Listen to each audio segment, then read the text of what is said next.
tuko maeneo ya kwa Mustafa, tupo katika jambo aliloliandaa ndugu yetu mwenyekiti wa serikali za mtaa maeneo ya hapa kwa Mustafa, lakini nipo na mzazi wangu hapa, ni kaka yetu au blaza yetu, lakini tutaenda kuzungumza naye machache tu, ajieleze mwenyewe ni nani, lakini pia nafasi yake katika chama. Kiongozi, heshima kwako. Sasa tunaomba kidogo uambie Watanzania wasiokufahamu wewe unaitwa nani, lakini pia nafasi yako katika chama. Mimi naitwa Juma Mzungu, mwenyekiti wa umoja wa vijana wa Chama cha Mapinduzi wilaya ya Ilala. Nini tathmini yako kwa ujumla hususan kwenye jambo hili la leo?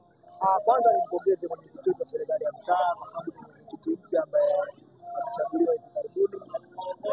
Katika kipindi chake cha muda mfupi tunaona anaweza kukusanya watu katika mtaa wake, kujumuika nao, kukutana kwa pamoja. Unajua kitu kikubwa cha kwanza, ukiwa na uwezo wa kuwakusanya watu wako, kukaa pamoja, kufikiri pamoja, kubadilishana mawazo, ni sana kuibua hata changamoto na watu kuwa karibu sana na wewe. Kwa hiyo jambo zuri sana, na Mungu azidi kumzidisheni miaka mingine, aendelee kuwakusanya watu wakae pamoja ili mambo mazuri yaendelee kuwepo katika mtaa wetu wa Mustafa. Kwa uchache sana, unamzungumziaje mwenyekiti wa Mustafa? Mwenyekiti anafanya vizuri, amejitahidi, ameanza vizuri, na hususan katika mtaa wake huu. Nafahamu alikuwa mjumbe wa serikali ya mtaa, kwa hiyo ana uzoefu na hatua ambayo amepiga kutoka katika ujumbe kwenda katika mwenyekiti, lakini mwenyekiti ameanza vizuri na ameanza na spidi kubwa.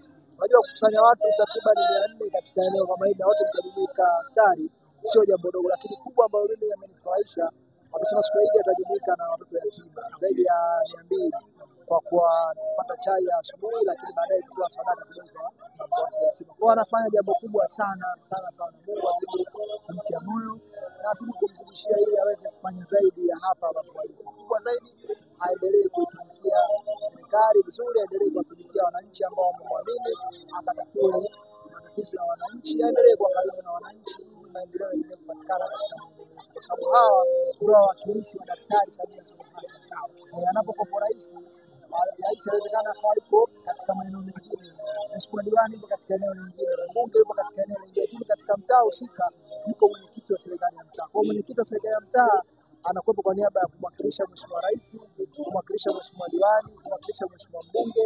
Kwa ana watu watatu pia ambao wanawakilisha kubwa kutengeneza mahusiano na watu, lakini kuwa karibu na watu na kuendelea kuwatumikia wananchi katika ile eneo. Kaka yetu, kiongozi wangu, sisi tunashukuru sana kama Sanga Media kupata fursa ya kuzungumza nawe machache sana haya. Tukutakie kila laheri katika majukumu yako mbalimbali ya serikali. Asanteni sana, nashukuru sana. Shukrani sana kiongozi. Asante sana.